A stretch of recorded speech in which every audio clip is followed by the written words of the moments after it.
What's up here? Oh, there you are. You didn't think I was gonna make it, did you? Well, let me see. It's not 9 a.m. Eastern Standard Time, is it? No, it's like about 4 p.m. Eastern Standard Time. And I'm just trying to make sure I can see myself. Yep, I see myself. I'm live. Hi, my name is Jay, and I'm gonna be kind enough to turn this music off for you. There you go. There you go. There you go. There you go. I am back. I'm live. I'm here. I made it. I'm in the light so you can see me. Well, what are we going? Excuse me for adjusting my camera. Just a little bit. There you go. A little bit more. Yes. This is what happens when you do things live. You never know what's going to happen. My apologies. My apologies. Some family matters. How do we say? Family situations kept me from coming on at 9 a.m. Eastern Standard Time. But guess what? I'm here. Right? I cut the old beard. Right? I want to look good for you when I came on.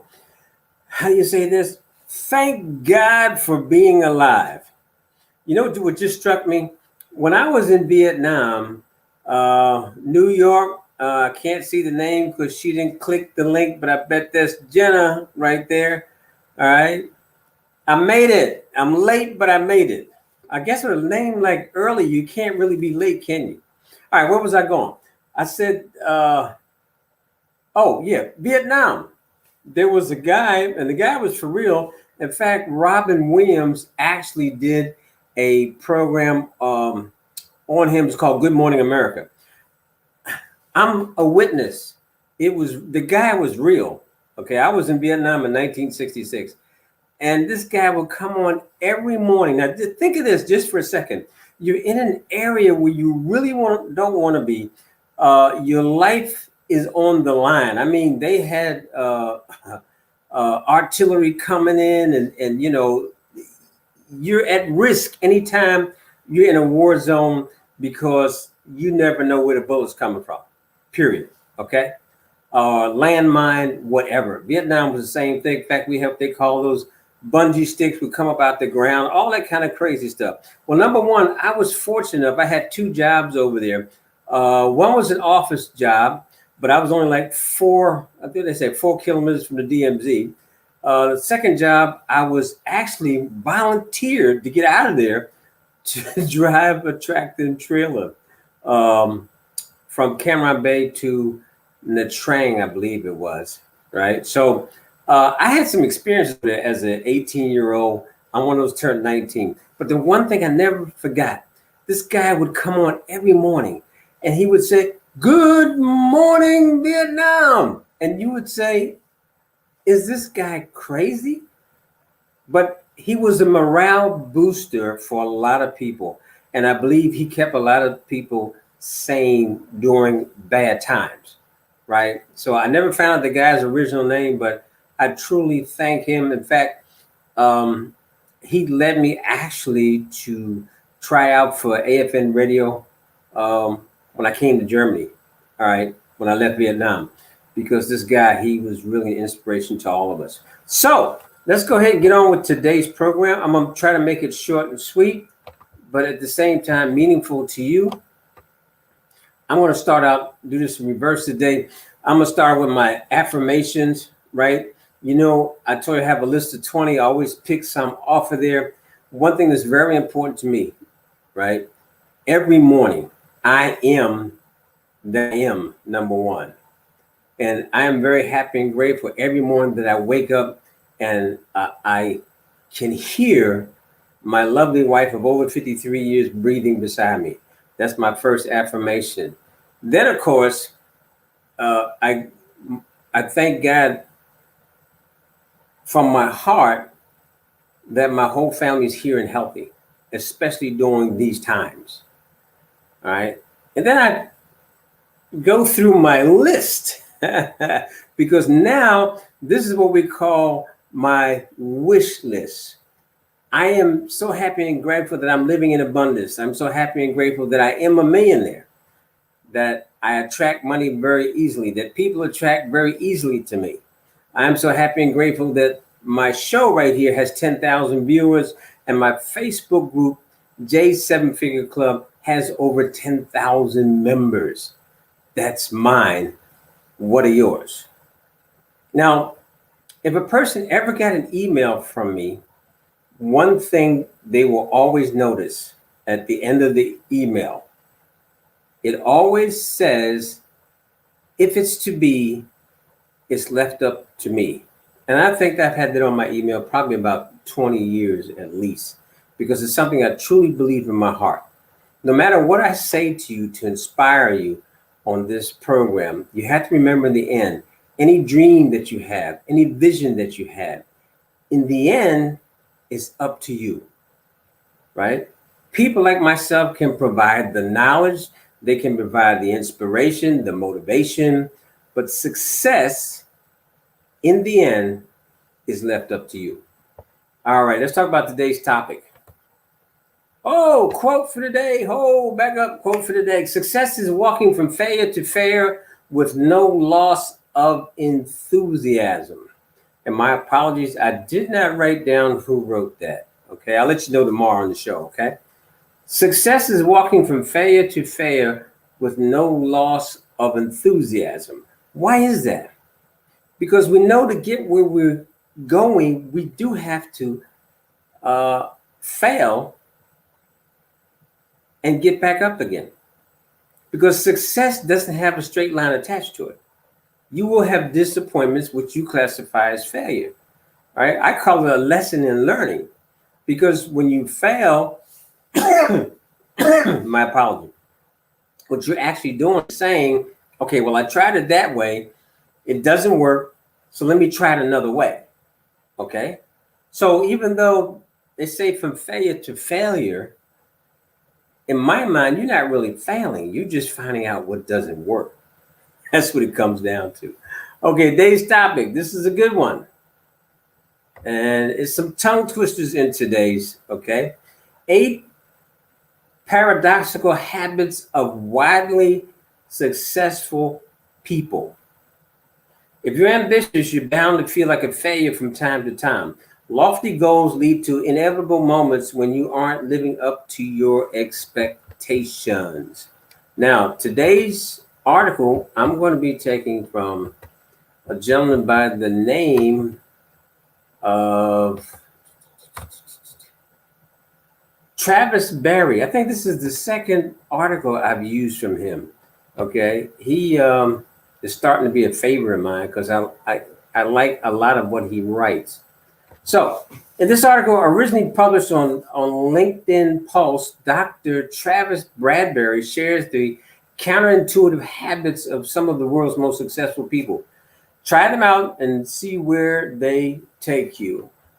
All right, I'm going to skip right down, forget the intro, and get right into them. There's 8 of them, all right?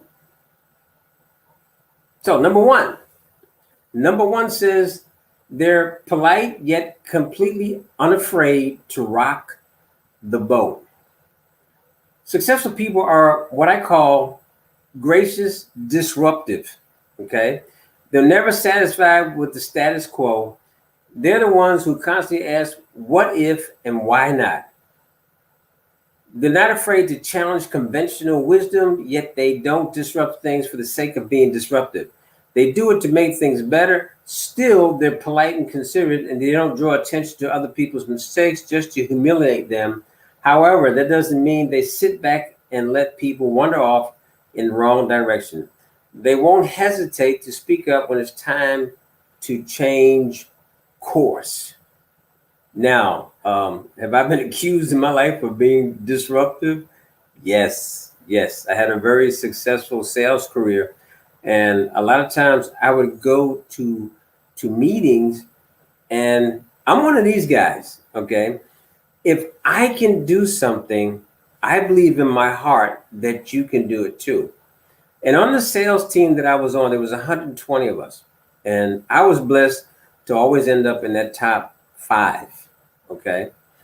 Um, During convention, now we never, out of 120, I don't think we ever took more than 15 to 20 salespeople on a convention. And guess what? To qualify, the qualifications were always put low enough to have more people be able to attend. So I would always ask myself, why is it that more people are not going? So therefore, when we had meetings, I would always be making suggestions to people, you know. Um, Now, some, of course, took my advice, and some of it looked at it the wrong way. They looked at it as me, what's the word? Bragging. No, no, no. I was trying to help because I wanted to see the whole company go on convention, which I know the president wouldn't like that because that'd have been a very big deal. Because we went to some beautiful, expensive places. You know, if you ever work for an insurance company, when they do something, they spend a lot of money to make you feel like a millionaire. That's for sure. Okay. So where am I at? Number 2, we're talking about the habits of successful people. They're deeply passionate yet rational and objective about their work. Successful people are passionate about their work, but they don't let it skew their thinking. They have the ability to step back, look at their work with a critical eye, and to accept their mistakes.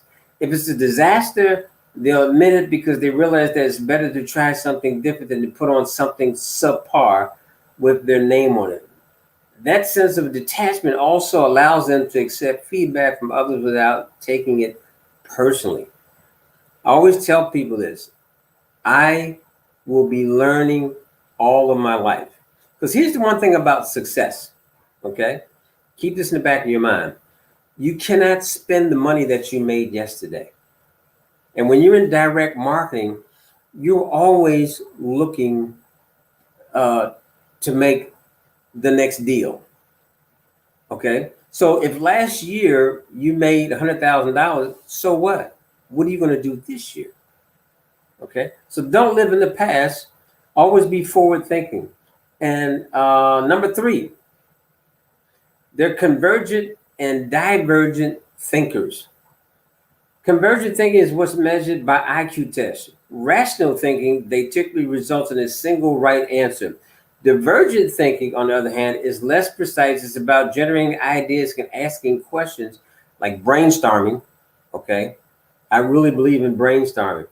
No matter how high your IQ is, you're not going to be successful if you can't think outside of the proverbial box. On the other hand, you need rational thinking skills to correctly judge whether your ideas have merit. That's why this particular paradox is so important. I'll let y'all, I'm gonna let y'all soak on that one for a while. Okay. Now they're both energetic and they're calm. Successful people seem to have limitless energy when it comes to doing the things they're passionate about. Listen to that word. Listen to that word. Successful people seem to have limitless energy. Limitless energy if it comes to doing things that they're passionate about. But they aren't frantic. They keep the energy under control. They work hard and focus on tasks at hand and devoted concentration.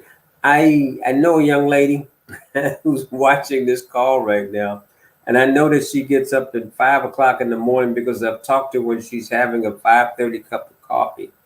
This, I'm telling you right now, this lady lives, sleeps, and eats, okay, the business that she in. She loves people and she loves network marketing. And here's the thing, it comes across in her production. You can see it. Okay. But she's very humble and helpful at the same time. Those are the characters of a winner. Just think about that. Okay. Left off part of the paragraph, but I don't need it anymore for what I just said to you. I know you got something out of that. Now it's number 5. They like to work and play. This is really true. Okay. I was mentioning convention before. Okay. Now, our let's call him area manager. This guy was very spendthrift with his top earners. So a lot of times, rather than sticking our business for the week in the mail, we would drive, and for me, it was like an hour and a half. We would drive to the home office and get there in the morning. This is the cool part, right? This is you got 10 or 15 producers showing up in the morning. So because we knew that this on a Friday now, right? That we would be wined and dined by the area manager because of the production that we did. Okay, we were like the top team in the company, right? That's the 50 states. We were the top team in the company. So yes, it's kind of a rule. You work hard, but at the same time you reward yourself. Now I'm not talking about going out and getting drunk. You can reward yourself with a vacation. You can reward yourself with taking your loved one on a shopping spree. And the reason I said it like that because we had women as top producers also. Okay, so you can go out and buy the hubby something or your man, and the men can go out and buy their lady or their wives something. Or example, I used to do what we call a reward and punishment. Now my reward was that if I reached my goal by Thursday, I'd make myself have a 3-day weekend. I wouldn't work Friday, Saturday, and Sunday. But if I didn't reach my goal by Thursday, I would work Friday and Saturday. And I've never liked working on Saturday because that was when my wife was off. That was family time. All right. So remember that. Give yourself some rewards, have some enjoyment. It's not all work. Work first, play later. Reward yourself. Okay. And then it says there, listen to this word, ambiverts. Successful people are comfortable acting in ways that amplify their introversion and their extroversion, depending on what situation calls for. They can sit in the back of a conference room and silently listen to what's going on, or they can go up on stage, grab a microphone, and engage a huge crowd.